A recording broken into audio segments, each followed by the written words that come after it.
Terjun ke dalam sebuah bisnis fashion menurut Hafiz sendiri tidaklah rumit. Ia mengatakan pakaian merupakan salah satu kebutuhan utama manusia. Apa alasan Anda akhirnya pilih bisnis ini? Alasan gue milih pakaian karena apa ya, sebetulnya tricky ya. Kita jual pakaian, di luar sana juga banyak yang jual pakaian. Cuman yang gue alamin, bisnis fashion itu tidak serumit yang banyak orang pikirin sebetulnya, asal kita mau belajar. That's why kenapa gue ambil industri fashion, karena pertama ini adalah bagian dari pelengkap manusia setiap hari dan habit orang Indonesia yang suka belanja gitu loh. Jadi kenapa gue milih fashion, karena memang fashion selalu up to date dan ini tidak akan pernah busuk atau mati. Lebih ke arah sana sih mas, kayak gitu. Apa asiknya berbisnis bagi Anda? Asiknya bisnis, asiknya bisnis sih ya deg-degannya dapet, terus gue jauh lebih berani bermimpi ketika gue punya bisnis. Kenapa? Karena gue bisa memvisualisasikan apapun yang ada di otak gue untuk menjadi kenyataan. Bagaimana caranya membangun brand, bagaimana caranya meningkatkan omset, bagaimana caranya supaya bisnis gue settle, bagaimana caranya punya tim yang super tim, bagaimana caranya menghidupi tim gue dan dengan taraf hidup yang jauh lebih baik. Nah, motivasi itu mas, sebetulnya yang gue ngerasa gue enjoy banget jalaninnya. Gue ngerasa kayak gue hidup ada manfaatnya gitu loh. Jadi ya gue lebih kayak ya dengan bisnis gue menikmati hidup gitu loh. Even itu rugi atau untung, itu bagian dari perjalanan bisnis gue sih, kayak gitu mas. Seberapa penting berbisnis di usia muda? Bisnis di usia muda ya, sebenarnya gini, kalau gue ngelihat memang semua orang tidak punya bakat di berbisnis. Tapi setelah gue pelajarin, sebetulnya bisnis itu hanya cuma soal seberapa besar lo berani ambil keputusan-keputusan penting di hidup lo. Kenapa? Karena masih muda cuy, lo masih muda. Sayang banget kalau misalkan lo nggak nyoba bisnis. Bisnis itu bukan milik orang yang udah tua. Bisnis itu bukan milik orang yang emang berpengalaman. Bisnis itu cuma butuh orang mau. Bisnis itu cuma butuh orang belajar. Ketika lo udah dapetin itu, ya go ahead lah, majulah gitu loh. Kenapa? Karena kita di Indonesia ini konsumtif. Lihat, satu orang ini bisa belanja berapa?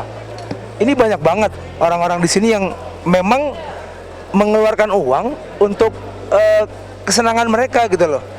Kenapa kita nggak ubah mindset kita dari beli, kenapa nggak jadi jual? Padahal ini potensi loh, ini potensi banget nih. Daripada lu mengeluarkan, kenapa nggak kita yang mendapatkan?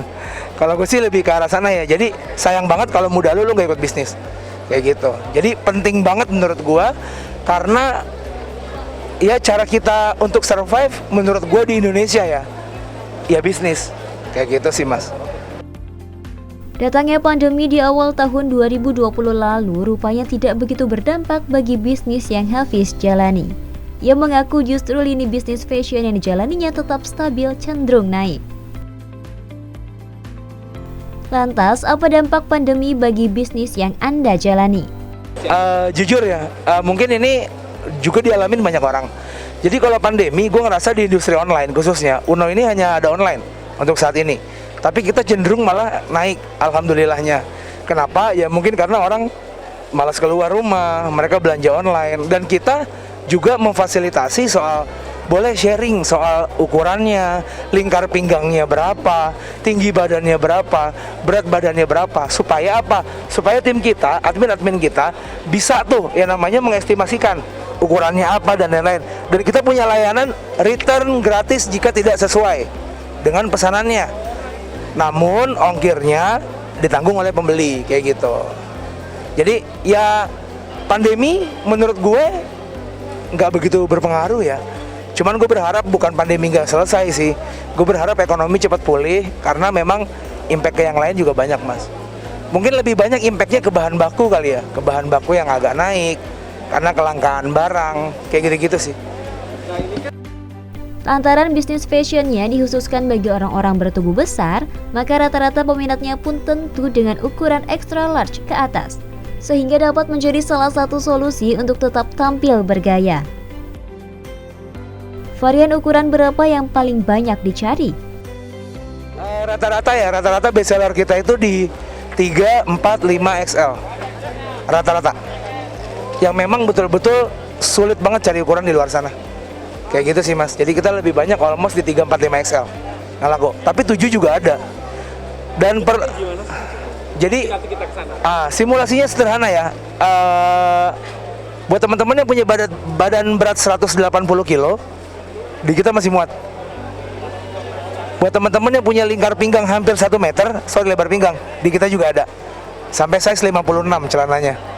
Jadi ya memang ya ini solusi buat yang emang sulit cari outfit. Kayak gitu sih. Lantas, bagaimana dengan pemasaran produk Anda?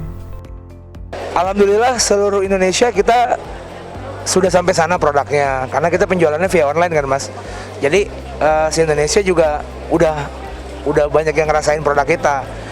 Untuk internasional ada beberapa customer yang DM lewat Instagram, bisa kirim nggak ke Malaysia, bisa ngirim nggak ke Singapura. Kita ada ekspedisi juga yang bisa nge-provide itu, cuma memang marketnya belum banyak di sana. Karena kita fokus pemasaran marketingnya ada di Indonesia, gitu. Justru lebih banyak di luar Jakarta, customer kita, yang memang susah banget cari baju gede di sana, kayak gitu.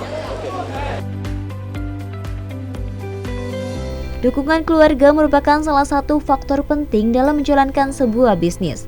Sempat mendapatkan pertentangan dari orang sekitar di awal-awal saat memulai bisnis fashion, namun hal tersebut Hafiz jadikan sebagai motivasi untuk dapat meraih kesuksesan. Bagaimana dengan dukungan keluarga terhadap bisnis yang Anda jalani? Gue terlahir dari keluarga bangsawan, bangsa karyawan. Jadi bokap gue itu bisa dikatakan adalah pekerja yang berhasil bisa menguliakan anaknya sampai selesai, berhasil mendidik anak-anaknya dengan baik. Namun dikatakan sukses, ya sukses versinya dia, mungkin beda dengan sukses versinya gue. Di awal banyak sekali pandangan sebelah mata ya, dari justru keluarga terdekat. Udahlah kerja aja, udahlah begini-begini aja. Nah itu gue alamin dan gue jadiin itu sebagai motivasi sebetulnya.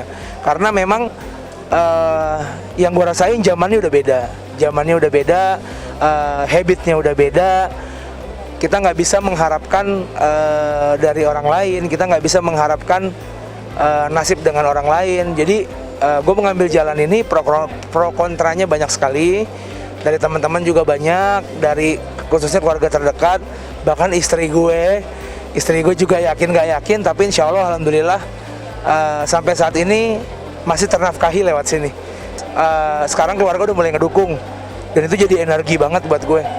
Itu jadi energi gue gimana caranya bisa jadi sumber kebahagiaan di keluarga sih. Harapan gue sederhana ya, dibilang kaya raya, ya amin. Cuman goals gue bukan ke sana. Gue pengen hidup bahagia sebetulnya.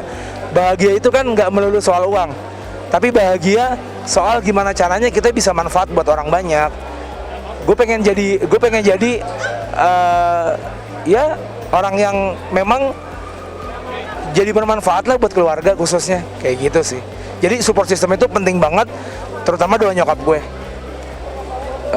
Kalau nyokap gue nonton mungkin siaran ini ya ini bisa jadi karena doa dari nyokap gue gitu, karena nyokap gue salah satu orang yang gimana ya, percaya gitu dengan gue, kayak udah lakuin yang menurut kamu benar, selama tidak melanggar hukum, tidak melanggar agama, lakukan. Memang itu kalau sifatnya itu benar, lakukan, karena memang itu mimpi kamu. Jadi ya gue sampai saat ini ya karena gue sayang banget sama nyokap, dan nyokap pun sebaliknya. Dan semua partner gue itu punya pandangan yang sama. Ketika kita nyenengin nyokap, ketika kita bahagiain nyokap, udah pasti yang namanya uang itu nggak usah ngoyo lah, datang sendiri kayak gitu. Jadi gue ngerasa kayak lebih ke ya everything is about my mom, kayak gitu sih.